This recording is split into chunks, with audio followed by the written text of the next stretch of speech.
dahil paparating na Christmas party. Pagandahan na ng damit. Hindi mo alam kung anong ibibili mong regalo pagdating ng exchange gift kasi magkano lang yung budget na sinabi ng teacher nyo. Ang nangyari, ang naibili mong pang exchange gift, picture frame, tasa, tapos bimpo, may kasama pang panyo. Pambansang pang exchange gift ng mga batang 90s. Grabe, iba yung pakiramdam nun, no? Papasok yung December, grabe, parang ang saya-saya. Oo, medyo nanginginig ka na kasi yung panahon medyo lumalamig na. Ang dami mo nang nakikitang mga naglalaro mga bata sa kalsada. Pero ngayon hindi na. Lahat nakakulong. Hindi na nila masyadong ramdam yung Pasko.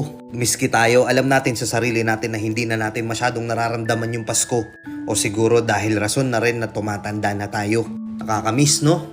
Minsan mapapaisip ka sana bata ka na lang ulit. Yung tipong pagsapit ng alas 6 ng hapon, pupunta ka na sa nanay mo para ikaw ay mangulit. Nire-ready mo na yung lata ng nido, lalagyan mo ng plastic sa ibabaw, gagawin mong tambol. Nag-iipon ka na ng mga